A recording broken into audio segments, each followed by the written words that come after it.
এমন কিছু পাপ আর গুনাহ আছে যেই পাপ বা গুনাহ করলে মরার আগেই দুনিয়াতে শাস্তি দেওয়া হবে। এইরকম 13টা পাপ নিয়ে আজকে আমি কথা বলবো, যে 13টা পাপের শাস্তি শুরু হবে কোথায়? দুনিয়াতে। সবাইকে পুরুষ মানুষের মতো বলতে হবে, এই 13টা পাপের শাস্তি শুরু হবে কোথায়? দুনিয়াতে। হতে পারে কোনো একটা পয়েন্ট আমার সাথে আপনার সাথে মিলতে পারে, মিললে আমরা কি করব? তওবা করব। কারণ আমার আপনার গুনাহ যত বেশি, আল্লাহ পাকের দয়া হলো তার চাইতে আরো বহু গুণ বেশি। সুবহানাল্লাহ। হতে পারে মিলবে, কিন্তু আমরা মিলে গেলে তওবা করে বাড়ি চলে যাব ইনশাআল্লাহ। তাইলে আজকে আমরা এমন 13টা গুনাহ নিয়ে আলোচনা করব, যেই গুনার শাস্তি শুরু হবে কোথায়? জোরে বলেন কোথায়? শুরু হচ্ছে নাম্বার 1। খেয়াল করেন, 1 নাম্বার জুলুম। জুলুমের শাস্তি শুরু হয় কোথায়? সবাই তো বললেন না, জুলুমের শাস্তি শুরু হয় কোথায়? জুলুম এমন এক জঘন্য গুনাহ, এই গুনাহে লিপ্ত ব্যক্তি দুনিয়া থেকেই শাস্তি পাওয়া আরম্ভ হবে। আল্লাহ তাআলা বলেছেন, ইয়া ইবাদি ইন্নী হারামতুয যুলমা আলা নাফসি, হে আমার বান্দারা শোনো, আমি আল্লাহ নিজেই জুলুম হারাম করেছি, সুতরাং আমি তোমাদেরকে বলছি ফালা তাযালামু, কারো উপরে জুলুম করো না। কারণ জুলুম এমন এক মারাত্মক অপরাধ, আখিরাতে তোমাদেরকে জাহান্নামের আযাব দেওয়ার আগে দুনিয়াতেই আমি তোমাদেরকে এর শাস্তি দেওয়া আরম্ভ করব।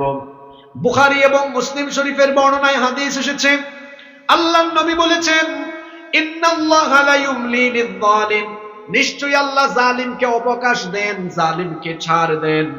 ফাইদা আখাযাহু লাম ইউফলিতহু, কিন্তু আল্লাহ তাআলা জালিমকে যখন ধরেন তখন আর ছাড়েন না। তার মানে আল্লাহ তাআলা জালিমকে অত সহজে ধরেন না, কিন্তু যখন আল্লাহ ধরেন তখন আর ছাড়েন না। এজন্য খবরদার, কখনো কারো উপর জুলুম করবেন না। আপনি কোনো মানুষের উপর জুলুম করলে পরে আপনার এই খবর, এইটা সম্পর্কে যিনি জানেন, জোরে বলেন তিনি কে? এটা ভাববেন না যে আপনার জুলুমের খবর সম্পর্কে আল্লাহ গাফেল না, আল্লাহ গাফেল, আল্লাহ জানেন না, এমনটা আপনি ভাববেন না। কোরআনে কারীমের 14 নম্বর সূরা, সূরা ইব্রাহিমের 42 নম্বর আয়াতে আল্লাহ তাআলা বলছেন, ওয়ালা তাহসাবান্নাল্লাহু গাফিলান আম্মা ইয়া'মালুয الظالمون إنما يؤخرهم ليوم تشخص فيه الأبصار। আল্লাহ তাআলা বলছেন, জালিমরা যেন এটা না ভাবে, এটা যেন মনে না করে যে তাদের জুলুমের খবর সম্পর্কে আল্লাহ তাআলা গাফেল, আল্লাহ জানেন না। বরং সকল জালেমের জুলুম সম্পর্কে যিনি অবগত, গলার আওয়াজ বড় করে বলেন তিনি কে? সেই আল্লাহ তাআলা জুলুমের শাস্তি যখন দেওয়া আরম্ভ করেন, তখন তিনি বড় কঠোর ভাবে আযাব দেওয়া আরম্ভ করেন। এজন্য আল্লাহ তাআলা কোরআনে কারীমের 22 নম্বর সূরা, সূরা হজের 45 নম্বর আয়াতে বলছেন, ফাকাআইয়িম মিন ক্বরয়াতিন আহলাকনাহা ওয়া হিয়া যালিমাতুন ফাহিয়া খাওয়িয়াতুন আলা উরুশিহা ওয়া বিইরিম মুআত্তাদাতিন ওয়া কসরিম মাশীদ। আল্লাহ তাআলা বলছেন, এমন বহু এলাকা, এমন বহু জনপদ আছে, যে এলাকা, যেই জনপদের অধিবাসীরা জালেম হওয়ার কারণে আমি তাদের ঘরের ছাদ সহ, বাড়ি সহ ধ্বংসস্তূপে পরিণত করে দিয়েছি। তাদের এলাকার কুয়াগুলোকে আমি পরিত্যক্ত বানিয়ে দিয়েছি, এবং তাদের সুন্দর আর সুউচ্চ প্রাসাদগুলোকে একেবারে ধ্বংস করে দিয়েছেন কে?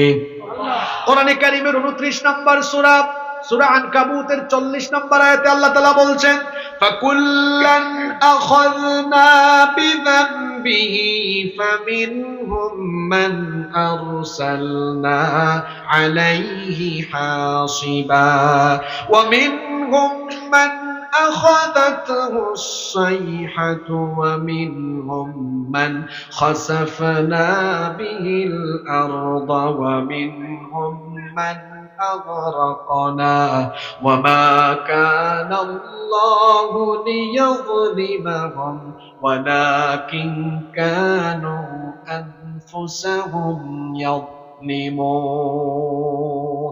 আল্লাহ তাআলা বলছেন আর প্রত্যেককে আমি তাদের জুলুমের কারণে ধরেছি, পাকড়াও করেছি।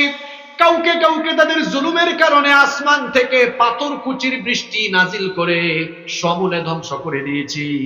কারো কারো জুলুমের কারণে আসমানি গজব দিয়ে বিকট আওয়াজ দিয়ে গোষ্ঠী শুদ্ধা আমি শেষ করে দিয়েছি। কাউকে কাউকে তাদের জুলুমের কারণে জমিন উল্টায়া মাটির তলায় ধসায়া দিয়েছি। আবার ওয়ামিন হুম্মান আগরাকনা, কাউকে কাউকে তাদের জুলুমের কারণে পানিতে ডুবায়া মেরেছি। আল্লাহ বলছেন সেই আল্লাহ আমি হলাম এমন, আমি কারো উপর জুলুম করি না, বরং যখন তোমরা মানুষের উপর জুলুম করো তখন আমি আল্লাহ এমন ভাবে ধরি। আল্লাহ তাআলা সূরা বুরুজে বলেছেন ইন্না বাতশা রাব্বিকা লাশাদীদ, নিশ্চয়ই আল্লাহ ধরা বড় কঠিন। জালিমদেরকে আল্লাহ এত সহজে ধরেন না, ধরেন না, ধরেন না। যখন আল্লাহ ধরেন তখন আর ছাড়েন না। নমরুদের মতো জালিমকে আল্লাহ ধরে না, ধরে না, ধরে না, কিন্তু যখন আল্লাহ ধরেছেন তখন আল্লাহ ছাড়েন নাই, জুতার বাড়ি খাওয়ায়া দুনিয়া থেকে বিদায় করে দিয়েছেন। ফেরাউনের মতো শয়তানকে আল্লাহ ধরেন নাই, এই জালিমকে আল্লাহ যখন ধরেছেন, এই যে একটু আগে যে সূরা আনকাবুতের 40 নম্বর আয়াতটা আমি বললাম, ফেরাউনের শানে এটা নাজিল হওয়া, ওয়ামিনহুম মান আগরাকনা, কাউকে কাউকে আমি পানিতে ডুবায়া শেষ করে দিয়েছি। ফেরাউনের মতো জালিমকেও আল্লাহ ধরেন না, ধরেন না, ধরেন না, কিন্তু যখন আল্লাহ ধরেন তখন আর ছাড়েন নাই, পানিতে ডুবায়া মেরেছেন। আমার দেশেও যে ফেরাউনের দল ছিল এদেরকে আল্লাহ ধরেন না, ধরেন না, ধরেন না, ধরেন না। যখন আল্লাহ ধরেছেন আর বাংলাদেশে রাখেন না, একেবারে মামু বাড়ি পৌঁছায়া দিয়েছে। সম্মানিত ভাইয়েরা, পৃথিবীতে কোন জালিম শান্তিতে মরতে পারে নাই, কোন জালিমের বিদায় সুন্দরভাবে হয় নাই। আমার দেশে 15 বছর যারা আলেমদের চোখের পানি ঝরিয়েছে, যারা মানুষের উপরে জুলুম নির্যাতন করেছে, তারা চোরের মতো দেশ থেকে পালিয়ে গিয়েছে।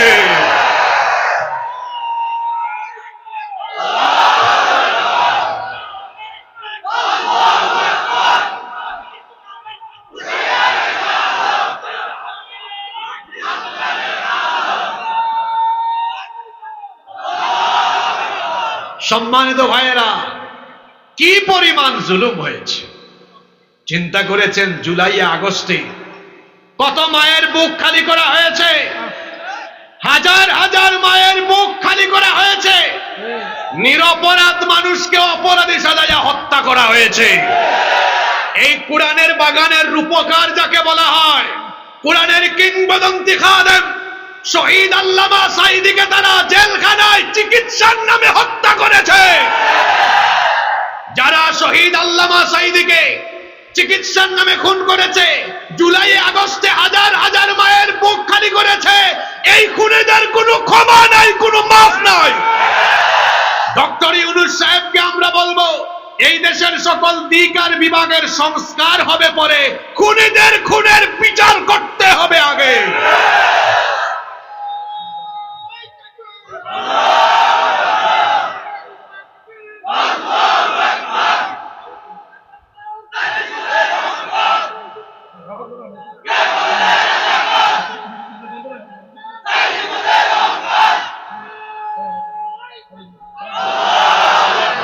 কি স্লোগান দিয়েছে, কে বলে রে রাজাকার, না? সাইদি সাহেব তো 71-এর আগে জন্ম, আমার জন্ম তো 90-এর দশকে। হ্যাঁ, রাজাকার এই গালি এখন সবাই পাইছে। গত বছর আমি চুয়াডাঙ্গায় মাহফিলে গেলাম, ওসি সাহেব আমাকে ফোন করে বলেছেন আপনি আসবেন না, চলে যান। আমি বললাম ওসি সাহেব কেন? আপনার বিরুদ্ধে এলাকা থেকে, ওই মাহফিলের এলাকা থেকে অভিযোগ দিয়েছে আপনি রাজাকার। আমি বললাম ওসি সাহেব আপনি কি আমাকে দেখেছেন? কয় না, জীবনেও দেখি নাই। আপনি কি আমার বয়স জানেন? কয় না, জানি না। আমি বললাম আমাকে দেখেন নাই, বয়সও জানেন না, আপনি আমাকে রাজাকার বললেন কেমনে? আমার তো জন্ম স্বাধীনতার বহু পরে। কয় হুজুর বুঝছি, সম্ভবত আপনি চেতনায় রাজাকারের জন্য বলেছেন। মুক্তিযুদ্ধের চেতনা, এটা ছিল ওদের সবচেয়ে বড় ব্যবসা। মুক্তিযুদ্ধের চেতনার কথা বলে আলেম উলামা, ইসলাম, মুসলমান, ইসলামী মূল্যবোধ আর চেতনাকে মুক্তিযুদ্ধের বিপরীতমুখী করে দাঁড় করিয়ে দিয়েছে। এই জাতিকে বিভক্ত করার অপচেষ্টা করতে গিয়ে এই জাতির লোকেরাই তাদেরকে দেশ থেকে বিতাড়িত করে দিয়েছে। সম্মানিত ভাইয়েরা, 1 নাম্বার পয়েন্টের উপর আমরা আছি। আজকে ওয়াজের বিষয় মনে আছে তো? যে পাপের শাস্তি আরম্ভ হয়, 1 নাম্বার পয়েন্ট, জুলুমের শাস্তি শুরু হয় কোথায়? গুন্ডা শামীমের কথা এখন মনে পড়ল। হাসিবুর রহমান বেঁচে আছে, গুন্ডা শামীমের উপজেলায় এসেছে। গুন্ডা শামীম তার এলাকায় থাকতে পারে নাই। গুন্ডা শামীমের এলাকায় কিন্তু আগামী 6 তারিখ, আজকে কয় তারিখ? কমিটি তো আমার কাছে পোস্টার দিল, পোস্টারটাকে আমি আমার কাছে রাখছি। আমি এদেরকে মাহফিল বলছিলাম আগামী বছর দিব, এবছর তো ডেট তো 1 বছর আগে আমাদের শেষ হয়ে যায়। তো এই বছরের ডেট তো গত বছরের রমজানে নেওয়া, বললাম আগামী বছর দিব না, তারা মানে না। এখানে ওয়ালিউল্লাহ ভাই আসছে, আছে মনে হয় না? আছে। আগামী 6 ফেব্রুয়ারি, সেদিন রাতে কি হয়েছিল ওখানে আমি বলবো। 6 তারিখ বাদ মাগরিব, আপনারা যাবেন তো? যাওয়া আপনাদের উচিত, যাওয়া উচিত না? মাইক কেড়ে নিয়েছিল। আমার অসমাপ্ত আলোচনা 6 তারিখ আল্লাহ বাঁচালে সমাপ্ত করব ইনশাআল্লাহ। আপনাদেরকে দাওয়াত দিয়ে গেলাম, আপনারা যাবেন তো? সে বলেছিল লাকসামে আমাকে আসতে দিবে না। আমি 4 বছর হোক 5 বছর পরে হোক লাকসামে এসেছি। লাকসামের মানুষ তাকে লাকসাম থেকে উস্তা দিয়ে বের করে দিয়েছে।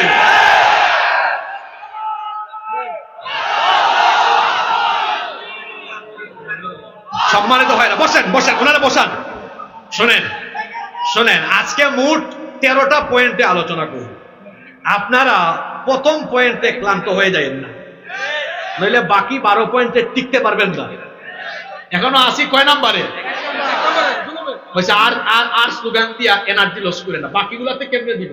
তাহলে 13 নাম্বারে গিয়ে এমন হবে নারে তাকবীর, এরকম হবে না মনে হয়, তাই না? আর কুমিল্লার মানুষের এনার্জি আছে, ঠিক না? রাত যত গভীর হবে কুমিল্লার মানুষের এনার্জি তত বাড়বে ইনশাআল্লাহ। তাহলে আমরা এই 1 নম্বর পয়েন্ট থেকে কি শিক্ষা নিলাম? আমরা কোনো মানুষের উপর জুলুম করব না, কারণ জুলুমের শাস্তি দুনিয়াতে দেন কে? আল্লাহ। কষ্ট হচ্ছে?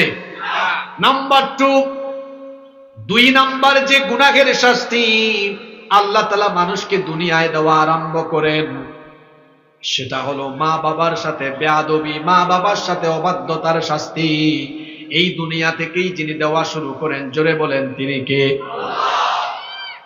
এই পৃথিবীতে আমরা যাদের মাধ্যমে আসলাম তারা হলেন আমাদের বাবা, তারা হলেন আমাদের মা। আল্লাহর পরে আমাদের জন্ম আর অস্তিত্বের জন্য আমরা আমাদের বাবা মায়ের কাছে ঋণী। বাবা মা বড় সেনসিটিভ জায়গা, বাবা মাকে আঘাত করবেন না, বাবা মার সাথে বেয়াদবি করবেন না। মা বাবাকে কষ্ট দিলে, মা বাবাকে নারাজ করে দিলে আপনার উপর যিনি নারাজ হয়ে যাবেন তিনি কে? আর যদি আপনি আপনার নিজের আব্বা আম্মাকে খুশি করেন, আপনার উপর যিনি খুশি হয়ে যাবেন তিনি কে? এজন্য আল্লাহর নবী বলেছেন, রিদাল্লাহু ফি রিদাল ওয়ালিদাইন ওয়া সাখাতুল্লাহি ফি সাখাতিল ওয়ালিদাইন। পিতামাতার সন্তুষ্টিতে আল্লাহ সন্তুষ্ট, পিতামাতার অসন্তুষ্টিতে আল্লাহ তাআলা অসন্তুষ্ট। পিতামাতার সাথে বেয়াদবির পরিণাম এত ভয়াবহ, কবিরা গুনাহের মধ্যে সবচেয়ে বড় 2টা কবিরা গুনাহ। আল্লাহ নবী কি বলছেন শোনেন, আলা উহাদ্দিসুকুম বিআকবারিল কাবাইর, আমি কি তোমাদেরকে সবচেয়ে বড় কবিরা গুনাহ সম্পর্কে বলবো না? সাহাবীরা তখন বললেন, বালা ইয়া রাসূলুল্লাহ। আমরা বলি সাল্লাল্লাহু আলাইহি ওয়াসাল্লাম, অবশ্যই ওগো আল্লাহর নবী, সবচাইতে বড় কবিরা গুনাহ কোনগুলো আমাদেরকে বলেন। আল্লাহর নবী বললেন, সবচাইতে বড় কবিরা গুনাহ হলো 2টা। আল ইশরাকু বিল্লাহ, একটা হলো আল্লাহর সাথে শিরক করা, 2 নাম্বার হলো উকুকুল ওয়ালিদাইন, পিতামাতার সাথে অবাধ্য হওয়া, বেয়াদবি করা। পিতামাতার সাথে বেয়াদবি করলে বিনা হিসাবে জাহান্নামে যেতে হবে, জান্নাতের গন্ধ গন্ধ পাওয়া যাবে না, কারণ পিতামাতার পায়ের তলায় জান্নাত যিনি রেখে দিয়েছেন, জোরে বলেন তিনি কে? ও আমার কলিজার টুকরা যুবক তরুণ ছাত্র ভাইয়েরা, আপনাদের পা ধরে আমি বলি, খবরদার আপনার বাবার সাথে মায়ের সাথে বেয়াদবি করবেন না, কারণ বাবা মার সাথে বেয়াদবির পরিণাম বড় খারাপ। জাহান্নামে যাওয়া লাগবে। জাহান্নাম তো মরার পরে, কিন্তু মরার আগেই আপনার জন্য আল্লাহর তরফ থেকে শাস্তি বরাদ্দ আছে। শুনেন, আল্লাহর নবীর সেই হাদিসটা আপনাদেরকে শোনাই। মুস্তাদরাকে হাকিমের ভেতরে এই হাদিস বর্ণিত হয়েছে। আনাস ইবনে মালিক রাদিয়াল্লাহু আনহু এই হাদিসের বর্ণনাকারী সাহাবী, তিনি বলছেন, বাবানি মুআজ্জিলানি উকুবাতুহুমা ফিদ দুনিয়া, দুইটা পাপ এমন আছে দুনিয়াতে, এই দুইটা পাপের দুয়ার দিয়েছে, প্রবেশ করবে, এই দুইটা পাপ যে করবে দুনিয়াতেই তাকে শাস্তি দিয়ে দিবেন কে? এক নাম্বার আল বাগী, আল্লাহর সাথে সীমা লঙ্ঘন। দুই নাম্বার হলো উকুকুল ওয়ালিদাইন, পিতামাতার অবাধ্য হলে, পিতামাতার সাথে বেয়াদবি করলে এই শাস্তি আল্লাহ তাআলা দুনিয়া থেকেই দেওয়া আরম্ভ করবেন। শাস্তিটা কেমন হতে পারে? দেখা যাবে তার উপার্জনে বরকত কমে যাবে, অভাব অনটন দুর্ভিক্ষ লেগেই থাকবে, অশান্তির দাবানলে পড়বে, সুখ পাবে না, শান্তি পাবে না।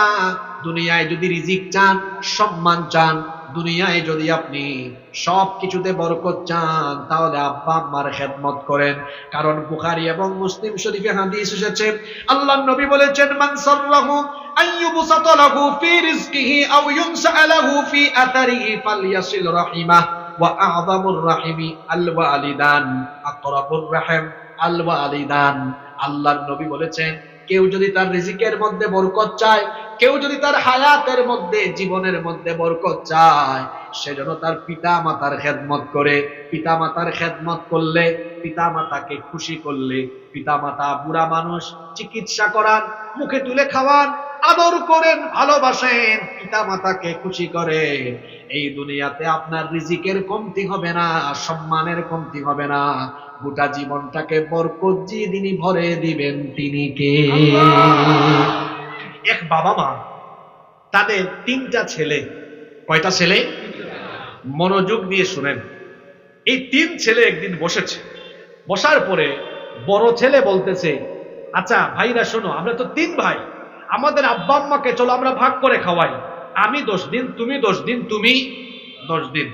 দুই নাম্বার ছেলে আপত্তি তুলল, বলল, ভাই 10 দিন 10 দিন 10 দিন ভাগ না করে চলো আমরা মাস করে ভাগ করি, 1 মাস 1 মাস 1 মাস।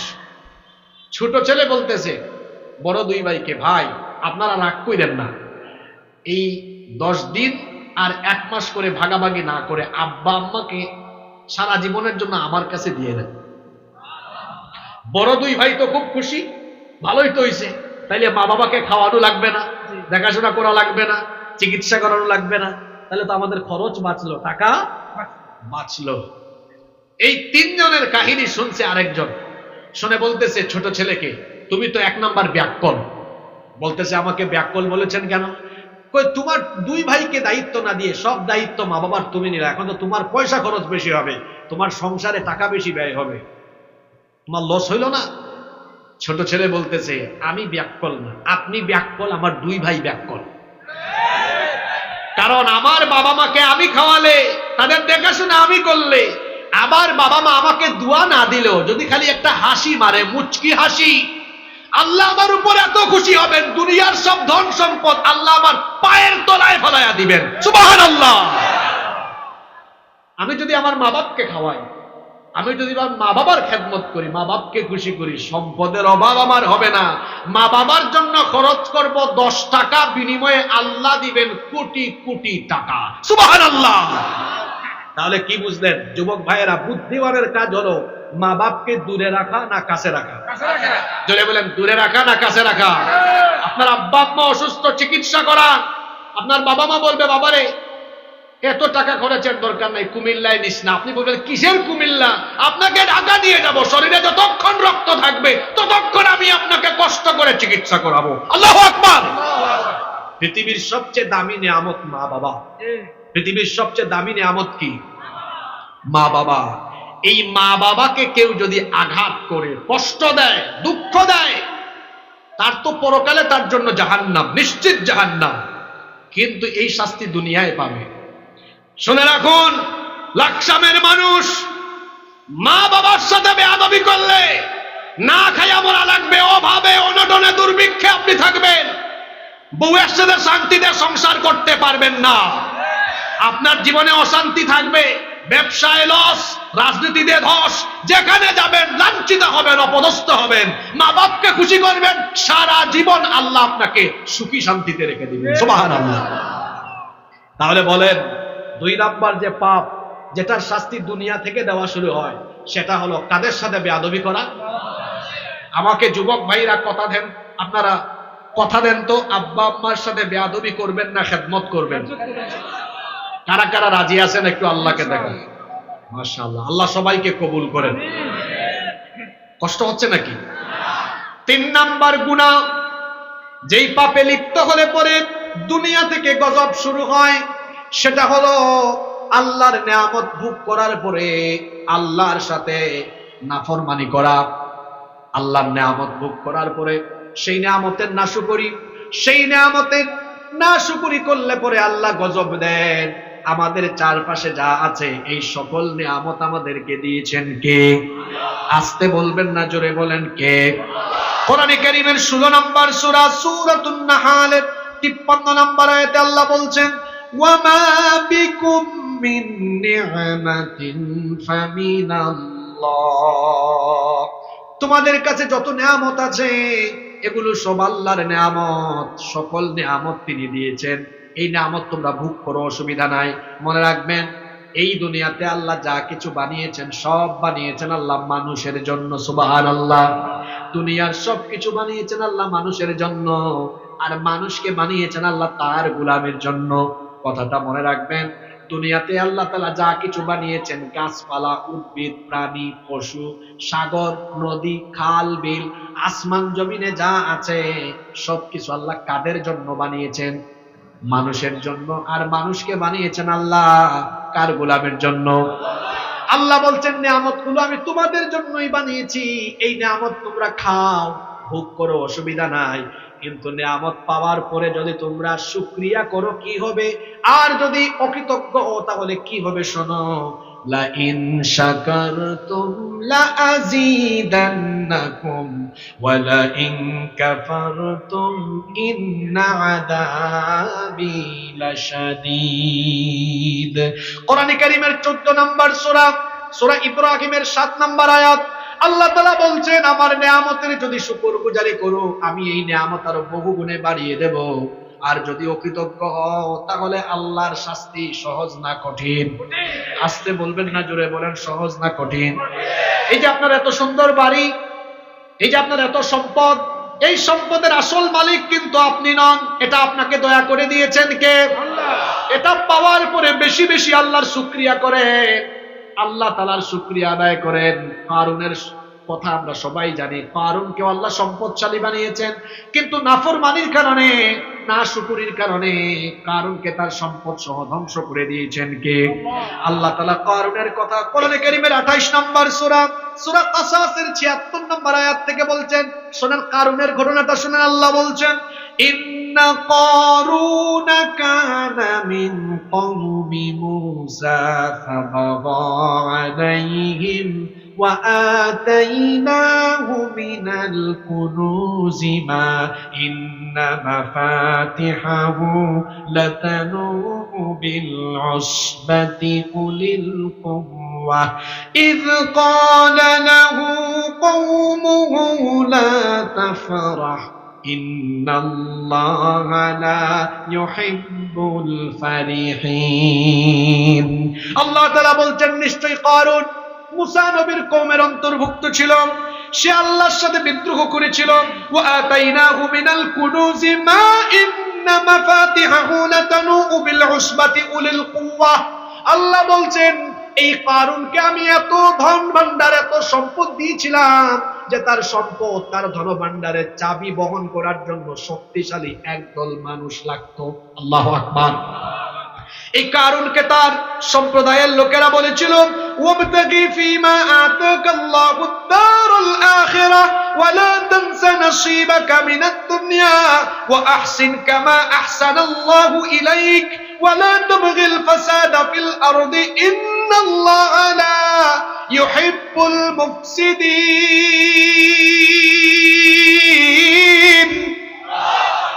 কারুনের সম্প্রদায়ের লোকেরা বলেছিল, আল্লাহ যে তোমাকে এত ধন সম্পদ দিয়েছেন, এগুলো দিলে আখিরাত তালাশ করো। আল্লাহ যেভাবে তোমার উপরে ইহসান করেছেন, তুমিও গরিব দুঃখীর উপরে ইহসান করো, মানুষকে তুমি সহযোগিতা করো, কারণ এই সম্পদ তোমাকে দিয়েছেন কে? কিন্তু এই কারুন সে নাফরমানি করে তখন বলেছিল, ক্বালা ইন্নামা উতীতুহু আলা ইলমিন ইনদি। সে বলেছিল এই সম্পদ আমাকে আল্লাহ দেন নাই, নিজের জ্ঞান খাটাইয়া কষ্ট করে এই সম্পদ আমি অর্জন করেছি। নাউজুবিল্লাহ। আল্লাহর নিয়ামত পাওয়ার পরে নাফরমানি করলো, নাফরমানির কারণে তার উপর কি গজব আসলো, দুনিয়াতে কি গজব এসে পড়লো শোনেন। আল্লাহ তাআলা বলছেন, فَخَسَفْنَا بِهِ وَبِدَارِهِ الْأَرْضَ فَمَا كَانَ لَهُ مِنْ فِئَةٍ يَنْصُرُونَهُ مِنْ دُونِ اللَّهِ وَمَا كَانَ مِنَ الْمُنْتَصِرِينَ। আল্লাহর তরফ থেকে এত ধনভাণ্ডার পাওয়ার পরে সে যখন অবজ্ঞা করলো, নাফরমানি করলো, আর বললো এগুলো আল্লাহ দেন নাই, নিজে জ্ঞান খাটাইয়া উপার্জন করেছি, আল্লাহ বললেন তখন আমি কারুন তার প্রাসাদ এবং তার সম্পদ সহ তাদেরকে মাটির তলায় দশায়া দিলাম। আল্লাহু আকবার। তাহলে কি বুঝলেন? সকাল বেলার ধনীকে বিকাল বেলা রাস্তার ফকির যিনি বানায় দিতে পারেন তিনি কে? ধন ভান্ডারের মালিক হলে পরে বেশি বেশি আল্লাহর শুকরিয়া করবেন, এতে আল্লাহ আরো বাড়িয়ে দিবেন। অহংকারী হবেন না, নেয়ামতের নাশুকরি করবেন না। আবার কোন এলাকায় কোন দেশে যদি আল্লাহ নেয়ামত দেয়, সকল এলাকায় তো নিয়ামত আছে। এই যে আমাদের দেশে যত কিছু আছে, এই যে ধানের ক্ষেতের ধান, ফসলের মাঠের ফসল, ফলের গাছের ফল, এই সব নিয়ামত কার? আসতে বলবেন না, জোরে বলেন নিয়ামত কার? আর আমার দেশে নিয়ামতের অভাব নাই, এত নিয়ামত। দেশটা দেখতে হলো সবুজ, চতুর্দিকে সবুজ আর সবুজ। পৃথিবীতে এমন বহু দেশ আছে ধুধু মরুভূমি, কোনো ফলনই হয় না, কিন্তু আমার দেশের মাটি কেমন? আপনি এখানে যা ফেলবেন দেখবেন বাম্পার ফলন হয়ে যায়। আল্লাহু আকবার। আল্লাহ তাআলা এবার কি বলছেন শুনেন, এই আয়াতটা ভালো করে খেয়াল করেন। কোন দেশে কোন জনপদে আমার নিয়ামত ভোগ করার পরে যদি এই মানুষ আমার সাথে নাফরমানি করে, কেমন শাস্তি তাদেরকে দেই? আল্লাহ তাআলা কোরআনে কারীমের 16 নম্বর সূরা, সূরা নাহলের 112 নম্বর আয়াতে বলছেন, ওয়া দারাবাল্লাহু মাসালান ক্বরয়াতান কানাত আমিনাতান মুতমাইন্নাতান ইয়াতিহা রিজকুহা রাগাদাম মিন কুল্লি মাকান ফাকাফারাত بأنعم الله فأذاقها الله لباس الجوع والخوف بما كانوا يصنعون। আল্লাহ তাআলা বলছেন, এমন একটা জনপদের দৃষ্টান্ত আল্লাহ তোমাদেরকে দিচ্ছেন, যেই জনপদ ছিল নিরাপদ, যেই জনপদ ছিল প্রশান্তি, চতুর্দিক থেকে সেখানে রিজিক আসতো। কিন্তু সেই জনপদের লোকেরা যখন আল্লাহর এই নিয়ামতগুলো অস্বীকার করলো, নাফরমানি করলো, তখন আল্লাহ তাআলা তাদেরকে ভয় আর ক্ষুধার চাদর দিয়ে, অভাব অনটন দিয়ে দুনিয়াবি গজবে ফেলে দিলেন। এই যে আমরা এই বাংলাদেশে যত নিয়ামত ভোগ করি, এই নিয়ামতগুলো কার? আল্লাহ বলেছেন বান্দা এগুলো খাও। কিন্তু আল্লাহর নিয়ামত খাওয়ার পরে যদি আমি বলি আল্লাহর বিধানের মধ্যে, আল্লাহর বিধান দিয়ে আমার দেশের অর্থনীতি চলতে পারবে না, রাজনীতি চলতে পারবে না, তো এটা কি আল্লাহর শুকরগুজারি না নাফরমানি? খবরদার এটা বলবেন না, এমনটা করবেন না। ইতিপূর্বে এমন বহু জাতি গোষ্ঠী আল্লাহর তরফ থেকে নিয়ামত পেয়েও আল্লাহর নাফরমানি করার কারণে সমূলে তাদেরকে ধ্বংস করে দিয়েছেন কে? যেমন এই কোরআন পড়লে একটা জাতির কথা বারবার বারবার আপনারা পাবেন, সেই জাতির নাম হলো বনি ইসরাইল। আল্লাহ এদের ব্যাপারে বলছেন, ইয়া বনি ইসরাঈল আযকুরু নি'মাতি আল্লাতী আন'আমতু আলাইকুম ওয়া আন্নী ফাদ্দালতুকুম আলাল আলামিন। হে বনি ইসরাইল, আমি তোমাদের উপরে যে নিয়ামত দিয়েছি সেই নিয়ামতের কথা স্মরণ করো। বনি ইসরাইলকে আল্লাহ কি কি নিয়ামত দিয়েছেন ভালো করে শোনেন। এমন একই জাতি, এদেরকে আল্লাহ আসমানি খাবার মান্না সালওয়া খাইয়েছেন। সুবহানাল্লাহ। এমন এক জাতি এক জাতি, এই জাতির জন্য আল্লাহ তাআলা সাগরের মাঝখান দিয়ে রাস্তা বানায়া তাদেরকে বিপদ থেকে উদ্ধার করেছেন। সুবহানাল্লাহ। এই বনি ইসরাইল এমন এক জাতি, আল্লাহ তাআলা তীর প্রান্তরে তারা যখন জেলখানায় বন্দী ছিল, আকাশের মেঘমালা দিয়ে আল্লাহ তাদেরকে ছায়ার ব্যবস্থা করে দিয়েছেন। এটা এমন এক জাতি, যখন মরুভূমিতে পানির অভাবে ছিল, তখন পাথর ফাটিয়ে দিয়ে আল্লাহ পাথর থেকে 12টা গোত্রের জন্য 12টা ঝর্ণা দ্বারা দিয়েছেন। সুবহানাল্লাহ। এত নেয়ামত ভোগ করার পরেও প্রত্যেক যুগে যুগে তারা নাফরমানি করেছে। নাফরমানির কারণে এই বনি ইসরাইলের বহু মানুষ বানর হয়েছে, শূকর হয়েছে। কখনো কখনো তারা আল্লাহর আসমানি আযাব, জমিনি গজবে পড়েছে। তাহলে বোঝা গেল আল্লাহর নেয়ামত পাওয়ার পরে নাফরমানি করলে পরে বিপদ আছে না নাই? যেমন ছোট্ট একটা ঘটনা শোনাই, যখন আল্লাহ তাআলা এই বনি ইসরাইল জাতিকে ফেরাউনের কবল থেকে নাজাত দিলেন, ফেরাউন আর তার দলবলকে পানিতে ডুবাইয়া মারলেন, মুসা নবীকে আল্লাহ বললেন বনি ইসরাইল নিয়ে পার হয়ে যাও। ওই পারে চলে গেল, তারা নাজাত পেল। আল্লাহ বললেন তোমার উম্মতকে নিয়ে ফিলিস্তিনে যাও, সেখানে গিয়ে আমালিকা সম্প্রদায়ের বিরুদ্ধে জিহাদ করো। জিহাদ করলে আমি আল্লাহ সাহায্য পাঠায় বিজয় দান করব। সুবহানাল্লাহ। এই জাতি গেল না, না যাওয়ার কারণে চোখের সামনে তারা দেখেছে ফেরাউনকে আল্লাহ শেষ করেছেন। চোখের সামনে দেখার পরেও আল্লাহর হুকুম মানল না, ফিলিস্তিনে গেল না। যদি যেত আল্লাহর বিজয় তারা পেয়ে যেত, কিন্তু গেল না। না যাওয়ার কারণে তারা এই বনি ইসরাইল জাতি ফেরাউনের কাছ থেকে নাজাত পেলেও, মুক্তি পেলেও আরো 40 বছর তীর প্রান্তরে বন্দী থেকেছে। শুনতেছেন আপনারা? এটা আমার দেশের প্রসঙ্গের সাথে মিল আছে বলে আপনাদেরকে শোনাচ্ছি। ফেরাউনের মতো স্বৈরাচার, তার হাত থেকে আল্লাহ এই বনি ইসরাইলকে নাজাত দিয়েছেন। এই বনি ইসরাইল চোখের সামনে দেখেছে ফেরাউন ধ্বংস হয়েছে। কার কুদরতে? জোরে বলেন, কার কুদরতে? ফেরাউনকে মারার পরে আল্লাহ বলতেছেন মুসা আপনার উম্মত বনি ইসরাইলকে বলেন ওই ফিলিস্তিনে যাইতে, ওখানে কাফিররা দখল করে রাখছে, যান। তারা তো চোখের সামনে আমি আল্লাহর কুদরত দেখছে, ওই আল্লাহর কুদরত আবার দেবে, ওখানে গেলেই আমি ফেরেশতা পাঠায়া বিজয় দিব। সুবহানাল্লাহ। তারা যায় নাই। না যাওয়ার কারণে আল্লাহ এমন শাস্তি দিলেন, তীর ময়দানে 40 বছরের উন্মুক্ত জেল। উন্মুক্ত মানে কোনো দেয়াল নাই। সকালবেলা তারা যেখান থেকে হাঁটা আরম্ভ করে সন্ধ্যাবেলায় দেখে আবার ওই জায়গায় আছে। কি বিপদে পড়েছে! কত বছর? কত বছর? আল্লাহর কুদরত দেখেছে, আল্লাহর নিয়ামত পেয়েও আল্লাহর হুকুম মানল না। আমার কেন জানি ভয় হচ্ছে, যাদেরকে আমরা সরাতে পারবো এটা ভাবতে ভাবতে টায়ার্ড হয়ে গিয়েছিলাম। সে আল্লাহ তার কুদরত দিয়ে জালিম থেকে এই বাংলাদেশের মানুষকে মুক্তি দিয়েছেন। এত বড় একটা সুযোগ এসেছে, এই সুযোগকে কাজে লাগিয়ে দেশপ্রেমিক মানুষ ঐক্যবদ্ধ হয়ে যদি ফ্যাসিবাদের শিকড় কেটে এই দেশে আল্লাহর দ্বীন কায়েমের জন্য ঐক্যবদ্ধ না হয়, তাহলে বনি ইসরাইল যেমন বিপদে পড়েছিল, এই বাংলাদেশের মানুষও এই জাতির জন্য আরো কঠিন বিপদ অপেক্ষা করছে। এজন্য আমি জেনারেশন জি, ছাত্র, যুবক, জনতা সবাইকে অনুরোধ করব, দেশের স্বার্থে সবাইকে ঐক্যবদ্ধ থাকতে হবে। এখানে বিএনপির মানুষও আছে, জামাতের মানুষও আছে। নিজেদের মধ্যে নিজেরা কামড়াকামড়ি করেন না, কারণ এই দেশে মানুষ আপনাদেরকে একসাথে দেখতে চায়। ওই দেখেন, আপনারা চান কিনা? দেখছেন, এরা চায়, তো আপনারা কেন কামড়াকামড়ি করেন? আপনাদের মধ্যকার দূরত্বের কারণে ফ্যাসিবাদ সুযোগ নিতে পারে, এই সুযোগ বাংলাদেশে আর দেওয়া হবে না। সম্মানিত ভাইয়েরা, তাহলে আমরা বনি ইসরাইলের কথা বলছিলাম। আবার কোরআনে কারীমের সূরা আনআমের 129 নম্বর আয়াতে আল্লাহ বলছেন, কি বলছেন? ওয়াকাযালিকা নুওয়াল্লি বা'দায-যালিমিনা বা'দান বিমা কানু ইয়াকসিবুন। তোমরা যদি আমার নাফরমানি করো, তাহলে আমি আল্লাহ তোমাদের ঘাড়ের উপরে আবার জালিম চাপায়া দিব। এই কথা কার? আল্লাহ। তাহলে নেয়ামত পাওয়ার পরে এই নেয়ামতের শুকরগুজারি করতে হয়, নইলে দুনিয়াতে শাস্তি দিবেন কে? আপনাদের কষ্ট হচ্ছে নাকি?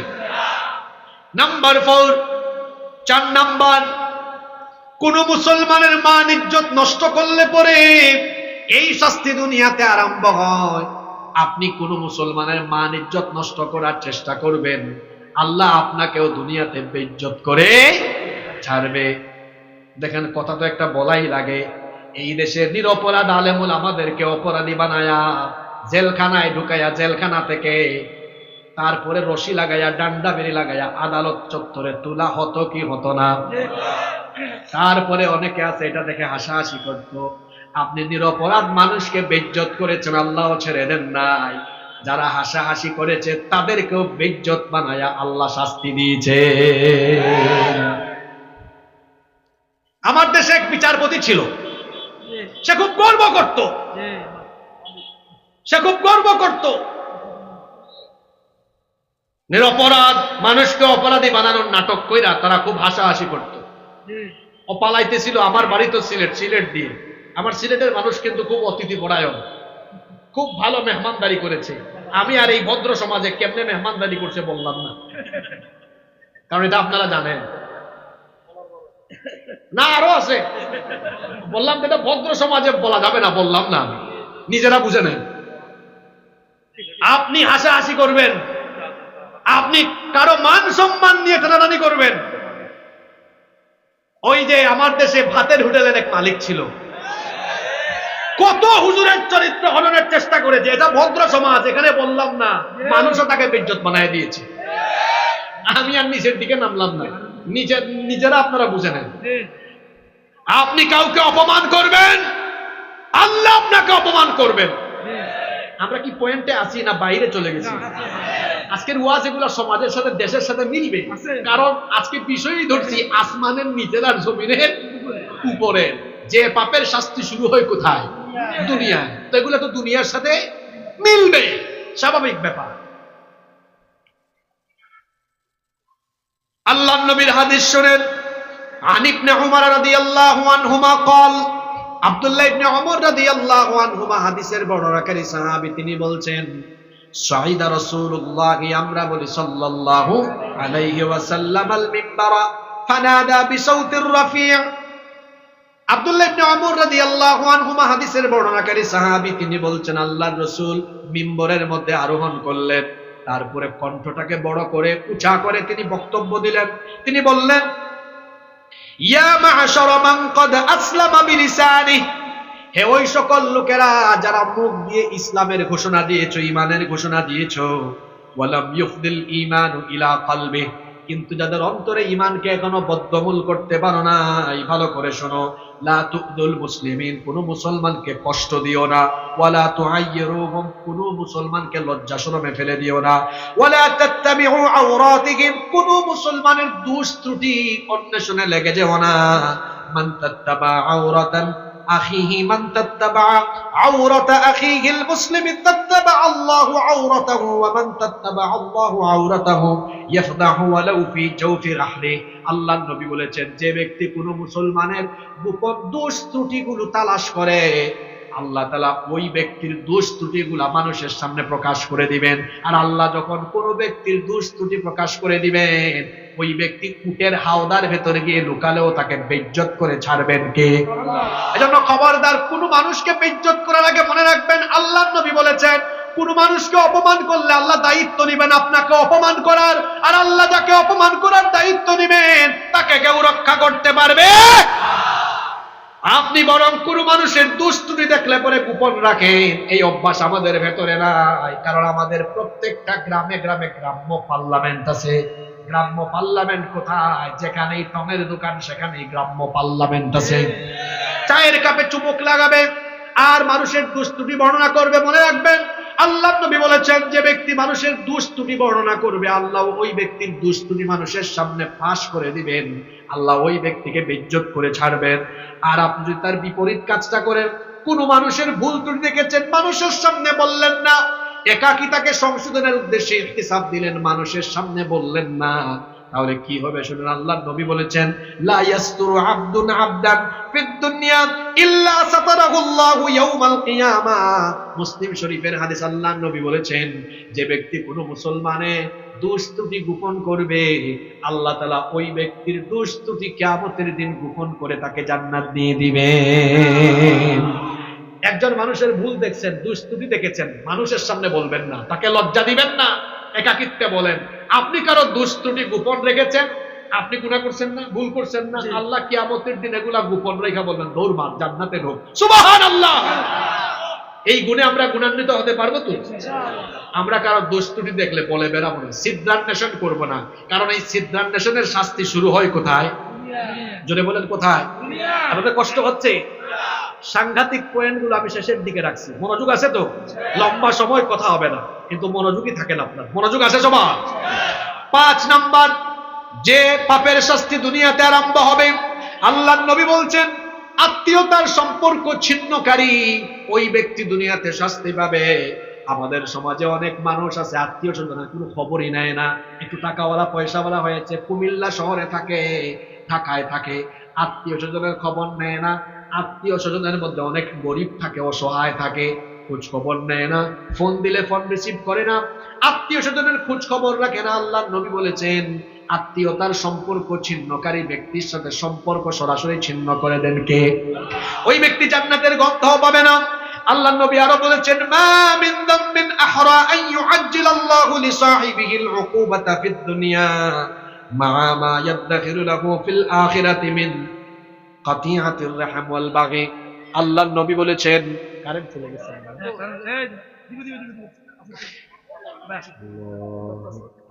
লা ইলাহা ইল্লাল্লাহ, লা ইলাহা ইল্লাল্লাহ, সুবহানাল্লাহ, আলহামদুলিল্লাহ, লা ইলাহা ইল্লাল্লাহ, সুবহানাল্লাহ, আলহামদুলিল্লাহ, লা ইলাহা ইল্লাল্লাহ।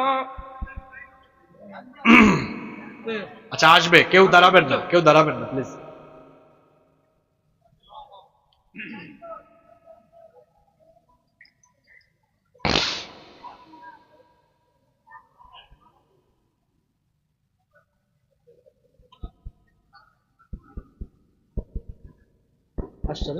চলে আসছে আলহামদুলিল্লাহ পড়ে। এরকম সমস্যা হতেই পারে। বাংলাদেশে কি এই সমস্যা নতুন না পুরাতন? এই সমস্যা হতেই পারে। কষ্ট হচ্ছে নাকি আপনাদের? আমি কি আপনাদের থেকে আর কিছু সময় পাবো? আওয়াজ তো ছোট হলো, কিছু সময় পাবো? আল্লাহর নবী বলছেন দুনিয়াতে আল্লাহর সাথে সীমা লঙ্ঘন এবং আত্মীয়তার সম্পর্ক ছিন্ন করার চাইতে জঘন্য আর কোনো গুনাহ নাই। কারণ এই গুনাহ করলে পরে দুনিয়াতে দ্রুত গতিতে তাকে শাস্তি দেওয়া আরম্ভ করেন কে? এই জন্য আত্মীয় স্বজনের সাথে সম্পর্ক ছিন্ন করবেন, দেখবেন আপনার আয় উপার্জনে বরকত কমে যাবে, অশান্তি নেমে আসবে। তাহলে আমরা আত্মীয় স্বজনের সাথে দুর্ব্যবহার করব না, ভালো ব্যবহার করব। নাম্বার 6 নাম্বার, অহংকারী আচরণ করলে পরে অহংকারী ব্যক্তিদেরকে দুনিয়া থেকেই শাস্তি দেওয়া আরম্ভ করেন কে? আল্লাহর নবী বলছেন লা ইয়াজালুর রাজুলু ইয়াযহাবু বিনাফসিহি হাত্তা ইউকতাবা ফিল জাব্বারিন ফায়ুসিবুহু মা আসাবাহুম। আল্লাহর নবী বলেছেন যখন কোনো ব্যক্তি অহংকারী মুডে চলাফেরা করে, আল্লাহ তাআলা ওই ব্যক্তির নাম অহংকারীদের খাতায় লেখার ব্যবস্থা করে দেন। যখনই তার নাম অহংকারীদের খাতায় লেখা হয়ে যায়, তখন থেকেই তার উপরে আল্লাহর গজব আরম্ভ হয়ে যায়। নাউজুবিল্লাহ। আল্লাহর রাসূল এক ব্যক্তির ঘটনা বলছেন, এই হাদিসটি মুসলিম শরীফে এবং মুসনাদে আহমদে বর্ণিত হয়েছে। আল্লাহর নবী বলছেন বাইনামা রাজুলুন ইয়ামশি ফি হুল্লাতিন তুজিবুহু নাফসুহু মুরাজ্জালুন জুম্মাতাহ। আল্লাহর নবী বলেছেন একবার এক ব্যক্তি ঘর থেকে বের হয়ে বড় জাঁকজমকপূর্ণ বড় সুন্দর কাপড় চোপড় পরে হাঁটা আরম্ভ করেছে, আর নিজের এই চাল চলন নিয়ে অহংকারী মুডে সে রাস্তার মধ্যে চলতেছিল। আল্লাহর নবী বলছেন সে তার মাথা চিরুনি দিয়ে আঁচড়াচ্ছিল আর সুন্দর কাপড় পরে হাঁটার সময় বারবার অহংকার করছিল। এরপরে আল্লাহ এমন গজব দিলেন, তাকে ওই রাস্তার মধ্যে আল্লাহ মাটির তলায় ধসাইয়া দিলেন। তার শাস্তি এখানেই শেষ হলো না। আল্লাহর নবী বলছেন ফাহুয়া ইয়াতাজালজালু ইলা ইয়াউমিল কিয়ামাহ। এই যে আল্লাহ তাআলা তাকে সেই দিন জমিনের নিচে ধসায় দিলেন, তখন থেকে কিয়ামত পর্যন্ত সে শুধু মাটির নিচের দিকে যেতে যেতে থাকবে। নাউজুবিল্লাহি মিন যালিক। তাহলে বোঝা গেল অহংকারের শাস্তি বড় মারাত্মক। আল্লাহ তাআলা বলেছেন আল কিবরিয়া উরিদাই, অহংকার হলো আমার চাদর। ফামান ইউনাজিউনি আযাবতুহু ফিদ দুনিয়া ওয়াল আখিরাহ। যে এই যে অহংকার করে আমার চাদর নিয়ে টানাটানি করবে তাকে দুনিয়া আখিরাতে শাস্তি দিবেন কে? তাকায়া দেখেন সমাজের দিকে, যারাই অহংকার করেছে অহংকারীদের পরিণতি দুনিয়াতেই খবর হয়েছে। মেধা আছে, জ্ঞান আছে, অহংকার করবেন না, কারণ জ্ঞানের নিয়ামত ছিনায় নিয়ে রাস্তার পাগল আপনাকে বানায় দিতে পারেন কে? টাকা পয়সা আছে, অহংকার করবেন না, কারণ আপনার এই টাকা পয়সা সম্পদ ছিনায় নিয়ে রাস্তার ফকির আপনাকে বানায় দিতে পারেন কে? ক্ষমতা পেয়ে গুন্ডা শামীমের মতো অহংকারী হবেন না, কারণ চেয়ারে বসেছেন যিনি, জুতার বাড়ি খাওয়াইয়া চেয়ার থেকে নামাইয়া দেশ থেকে বিদায় করতে পারেন তিনি। কিন্তু আমরা চেয়ারে বসলে হুঁশা ঠিক থাকে না। দেখেন নাই কি অহংকারী কথাবার্তা। 41 সাল পর্যন্ত থাকবে, 41 সাল পর্যন্ত মানুষ সুযোগ দেয় নাই, জনগণ তো পায় নাই। এর আগে হেলিকপ্টারে উঠেছে, যদি হেলিকপ্টারে উঠার আগে জনগণ পাইতো, জুতা দিয়া পিটায় পিটায় দেশ ছাড়া করতো।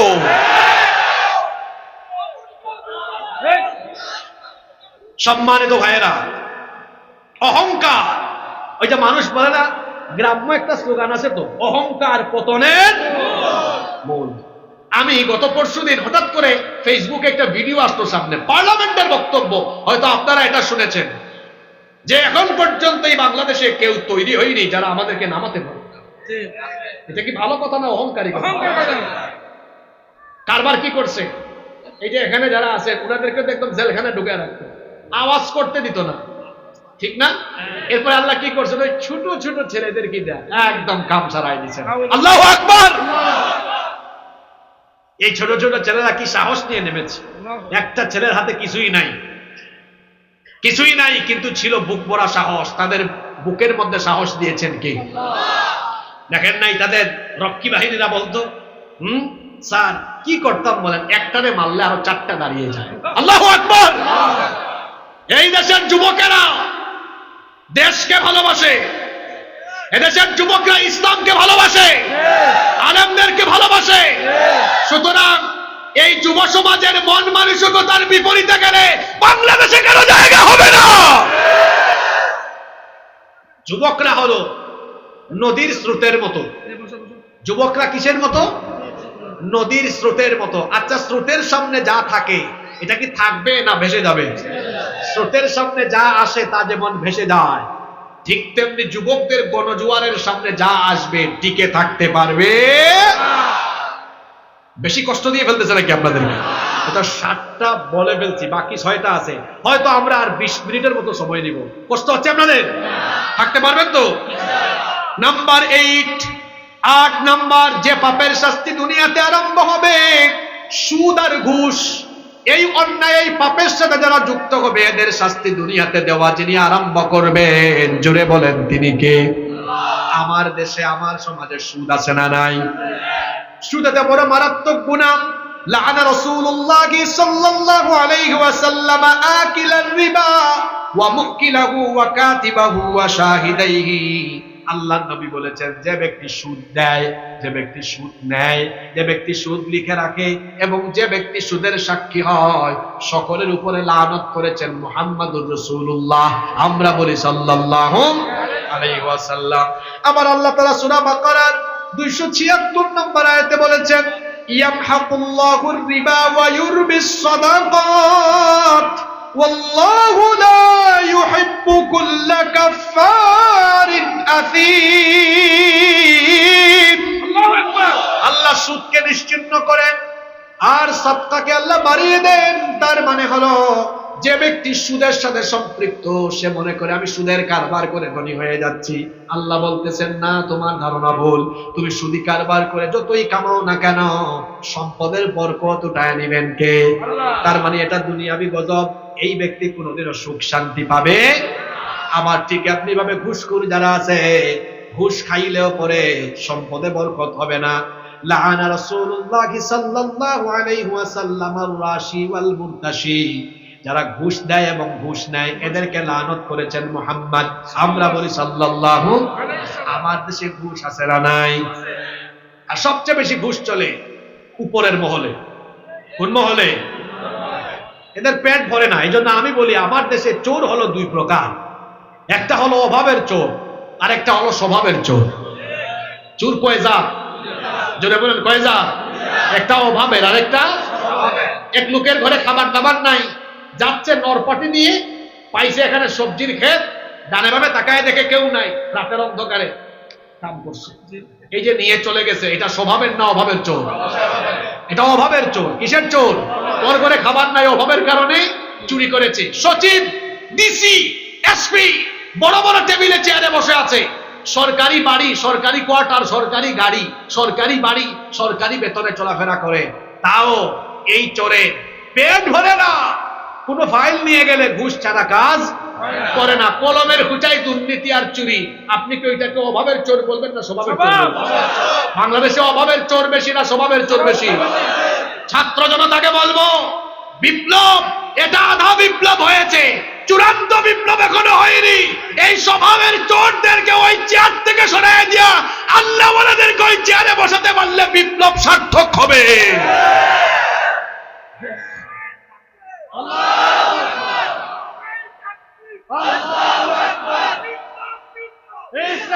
স্লোগান দিচ্ছেন, দেন, অসুবিধা নাই, কিন্তু বুঝে দিলেন না, না বুঝে দিলেন। আমি কি বললাম যে বিপ্লব হয়েছে, এটা আধা বিপ্লব। এটা কি বিপ্লব?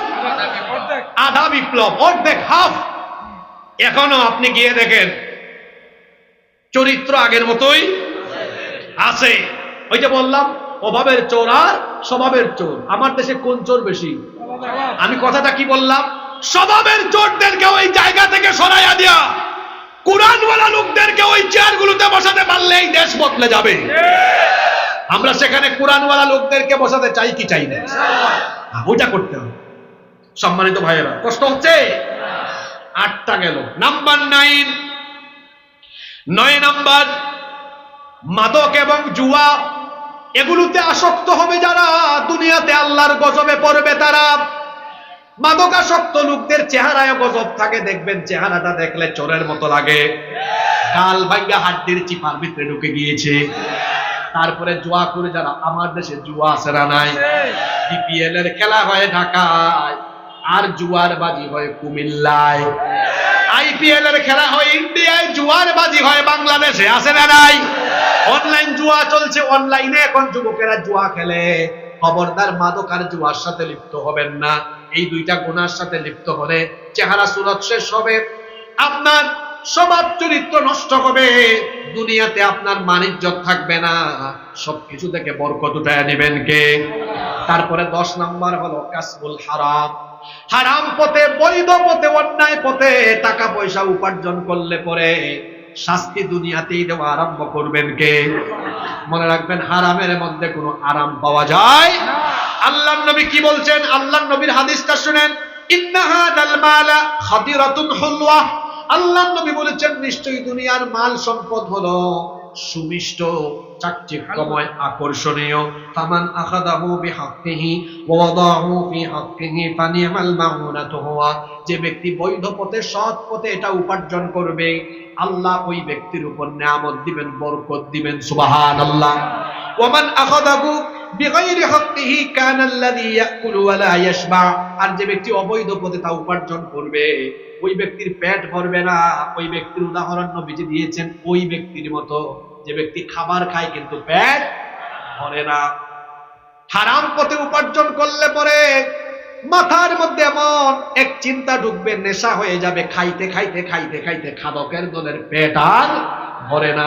দেখা যায় অবস্থা এমন হয়, এত সম্পদ আছে, সারা জীবন খাইতে পারবে, তাও দেখা যায় চুরি চামারি ডাকাতি দুর্নীতি ছাড়ে না। এমন মানুষ আছে না নাই? এজন্য আল্লাহ এদের কথা কোরআনে সূরা তাকাতুরে বলেছেন, আল্লাহকুমুত তাকাতুর হাত্তা যুরতুমুল মাকাবির। প্রাচুর্য এদের পেট ভরাতে পারে না, কবরে যাওয়ার পরে পেট ভরবে। আল্লাহর নবী হাদিসে বলেছেন, ওয়ালাইয়ামলা মাহু ইল্লা তুরাব। এদেরকে দুনিয়ার টাকা পয়সা সম্পদ দিয়ে পেট ভরানো যাবে না, কবরের 3.5 হাত মাটি ছাড়া এদের পেট কোনো কিছুতেই ভরবে না। খবরদার হারাম পথে উপার্জন করবেন না, মানুষকে কষ্ট দিয়ে টাকা কামাবেন না।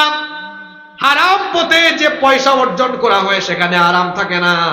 দেখেন না কত মানুষ যারা দেশের সম্পদ চুরি করে, জনগণের সম্পদ চুরি করে হারাম পয়সা কামিয়েছে, সুন্দর সুন্দর বাড়িঘর সবকিছু ফেলে রেখে দেশ থেকে পালিয়ে গিয়েছে, উপভোগ করতে পারে। হারামে কোনো আরাম নাই। আর হালাল সেটা যদি অল্প হয় সেটার মধ্যে বরকত আছে না নাই? এজন্য আমরা হারাম খাবো না, হারাম পথে চলবো না, হারাম উপার্জন করব না। কারণ হারাম উপার্জন করলে, হারাম খাইলে পরে দুনিয়া থেকে শাস্তি আরম্ভ দেওয়া করেন কে? আর আরো একটা আশ্চর্যজনক কথা হলো, হারাম খুনের কোনো ইবাদত বন্দেগী দোয়া আল্লাহর দরবারে কবুল। এজন্য আমরা হারাম খাবো না, হালাল খাবো। আল্লাহ আমাদেরকে হারাম থেকে বাঁচায় রাখেন, বলেন আমিন। 11 নম্বর, ব্যবসা বাণিজ্য অনেকে এখানে করেন, এটা ব্যবসায়ী ভাইদের উদ্দেশ্যে বলছি। ব্যবসা বাণিজ্যে যারা অতিমাত্রায় কসম করে, মিথ্যা কসম আর ধোঁকাবাজি করে, এদের ব্যবসা বাণিজ্য আর জীবনের সবকিছু থেকে বরকত উঠায়া নেন কে? দুনিয়া থেকে এরা গজব পায়। আল্লাহর নবী বলেছেন, ইয়াকুম ওয়া কাসরাতাল হালিফি বিল বাই'আ। আল্লাহর নবী বলেছেন, ব্যবসা বাণিজ্যে বেশি বেশি মিথ্যা শপথ করার ব্যাপারে তোমরা সতর্ক হও। ফা ইন্নাহু ইউনাফিকু সুম্মা ইয়ামহাক। বুখারীর হাদিস, আল্লাহর নবী বলেছেন, যদিও মিথ্যা কসম করলে তোমার বেচাকেনা বাড়বে, কিন্তু তোমার সম্পদে, ব্যবসায় বরকত কমে যাবে। দেখবেন অনেকে ব্যবসা করে খালি কসম করে। আমার দিকে তাকান, লাকসামে ব্যবসা আছে, একটা প্রোডাক্ট, একটা পণ্য বিক্রি করতেছ, কয় ভাই আল্লাহর কসম, এটা 1 নাম্বার দিছে, কিন্তু 2 নাম্বার। এই যে মিথ্যা কসম করলো, হ্যাঁ, কাস্টমার মনে করবে আরে বাপ রে বাপ, কি আল্লাহর ওলি, কসম করে ফেলছে। মিথ্যা তো হইতে পারে না। আল্লাহর নবী বলছেন, মিথ্যা কসমের ফলে তোমার বেচাকেনা বাড়বে, কিন্তু সম্পদে, ব্যবসা বাণিজ্যে বরকত কমবে। আবার আল্লাহর নবী আরো বলেছেন, খবরদার বেচাকেনায় মিথ্যা বলো না। অনেকে আছে মিথ্যা বলে, কয় ভাই শোনেন, আপনাকে কেনা দামে দিয়ে দিলাম। কি জাতের বাটপা! আচ্ছা, কেনা দামে যদি আপনারে দিয়ে দেয়, তার দোকানের বিদ্যুৎ বিল আর দোকান ভাড়া কি কাস্টমারের নানা বাড়ি থেকে এনে দিবে নাকি? এই কথা যে বলবে আপনি বুঝবেন এটা চিটা। হ্যাঁ, আপনি এটা বলতে পারেন, ভাই আমি সীমিত লাভে আপনাকে দিচ্ছি, আরেকজনের কাছে লাভ করি 2 টাকা, কিন্তু আপনি আমার খাতিরের মানুষ, পছন্দের মানুষ, 1 টাকা লাভ করলেন, কম লাভ করেছি, এটা বলতে পারেন। কিন্তু বলে কি, ভাই কসম আল্লাহ, কিনা দামে দিয়ে দিলাম। আল্লাহ নবী বলছেন, এরকম মিথ্যা শপথ, ধোঁকাবাজি করে ব্যবসা বাণিজ্য করবা, বেচাকেনা বাড়বে, কিন্তু বরকত, বিপদ আপদ। এজন্য দেখবেন যারা হারাম পথে পয়সা কামায়, ওদের জীবনে দুঃখ দুর্দশা, বিপদ আপদ লেগেই থাকে। হারাম পথে পয়সা কামায়, কিন্তু এমন এমন রোগ হয়, সিঙ্গাপুরে, মাউন্ট এলিজাবেথে গিয়েও পয়সা খরচ করতে করতে ভালো হইতে পারে না। ওই যে হারামে কোনো আরাম পাওয়া।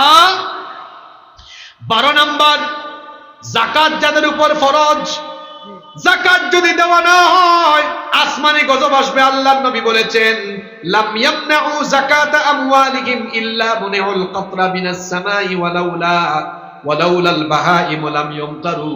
আল্লাহর নবী বলেছেন, যেই দেশে যাকাত ঠিকমতো আদায় করা হয় না, ওই দেশে বৃষ্টিপাত কম হয়, খরা লেগে থাকে, দুর্ভিক্ষ বা বন্টন লেগে থাকে।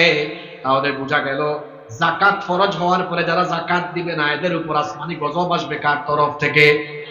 13 এবং সর্বশেষ হলো, এই পয়েন্টটা একটু লম্বা, কিন্তু মনোযোগী থাকতে হবে আপনাদেরকে। মনোযোগী থাকবেন তো? এক হাদিসে আল্লাহর নবী 15টা গুনার কথা বলেছেন, এবং এগুলোকে বলেছেন শেষ জামানার ফিতনা। আল্লাহর নবী বলেছেন, আখিরি জামানার এই ফিতনাগুলোতে যারা পড়বে, তার আগে জবাব দেন দেখি আমরা এখন কোন জামানায়? আস্তে বলবেন না, জোরে বলেন, কোন জামানায়? আল্লাহর নবী বলেছেন, আখিরি জামানায় এই ফিতনাগুলোতে পড়বে যারা, আল্লাহ তাআলার তরফ থেকে গজবে পড়বে তারা। হযরতে আলী বিন আবি তালেব রাদিয়াল্লাহু আনহু এই হাদিসের বর্ণনাকারী সাহাবী, তিনি বলছেন, আল্লাহর রাসূল বলেছেন, ইদা ফাআলাত উম্মতি 15 খাসলাতান হাল্লা বিহাল বালা। আল্লাহর নবী বলেছেন, যখন আমার উম্মত এই 15টা কাজ করবে, তাদের উপরে আসমান জমিনের গজব আসবে। গজব দিবেন কে? 15টা কাজ। আমি এই 15টা কথা বলি, এবার আপনারা মিলান তো, দেখবেন সমাজের সাথে মিলে কি মিলে না। বলবো, রাগ করবেন না তো? দেখেন একটু মিলান। 1 নাম্বার, ইদা কানাল মাগনামু দুওয়ালা। রাষ্ট্রীয় দায়িত্ব পাওয়ার পরে রাষ্ট্রের সম্পদকে নিজের মনে করে চেটে পুটে খাবে। বলেন তো, প্রথম পয়েন্টটা মিললো কি মিললো না? দুই নাম্বার ওয়াল আমানাতু মাগনামা, চতুর্দিকে যখন আমানতের খেয়ানত আরম্ভ হবে, এখন আমার দেশে আমার সমাজে আমানতের খেয়ানত কম না বেশি? তিন নাম্বার ওয়াজ যাকাতু মাগরামা, যাকাতকে মানুষ যখন ঋণ বা জরিমানার মতো মনে করবে।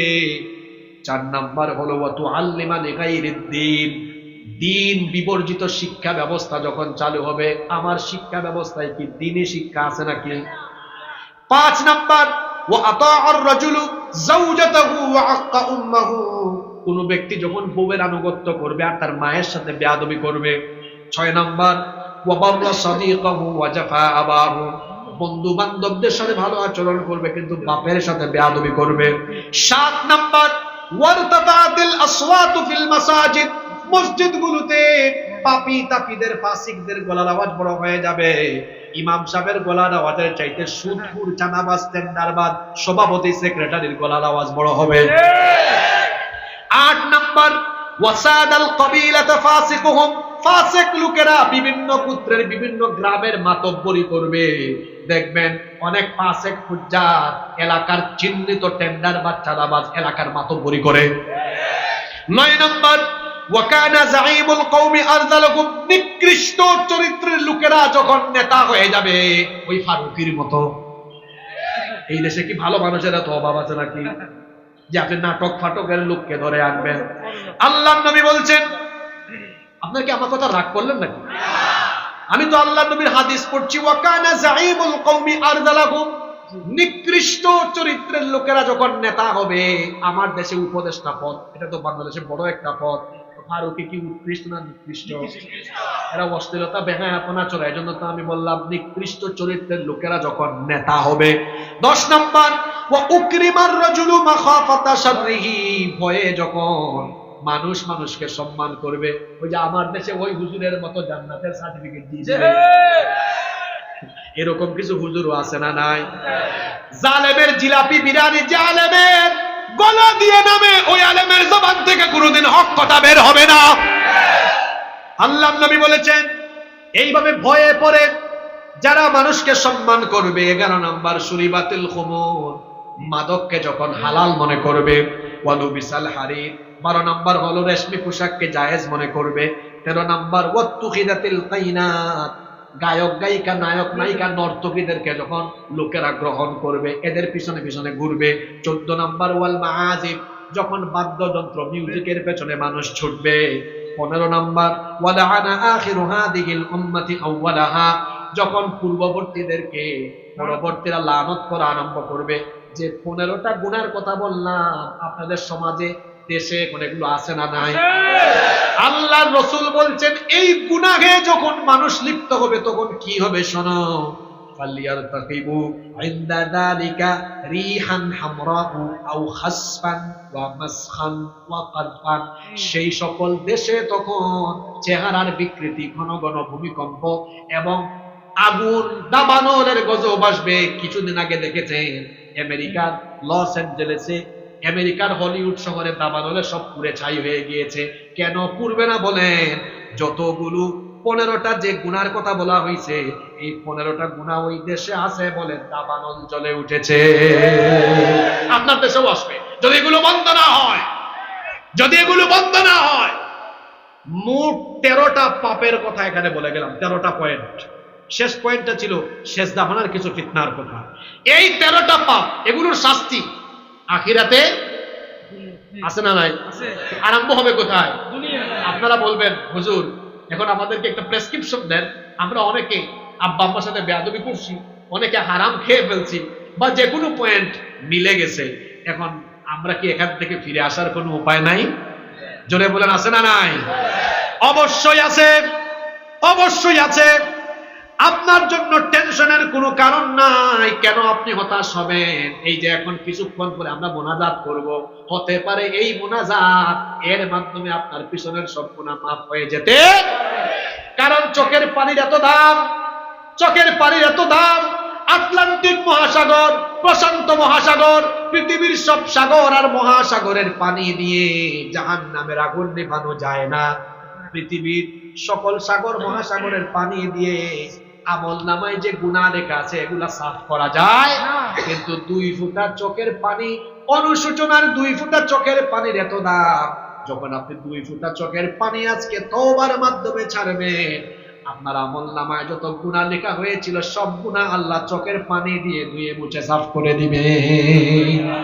তওবার মতো তওবা করতে হবে। আমরা তওবা করেই উঠবো আজকে ইনশাআল্লাহ। তার আগে বলেন তো আজকের মাহফিলে আসতে পেরে খুশি না বেজার? কারা কারা খুশি একটু হাত তুলেন।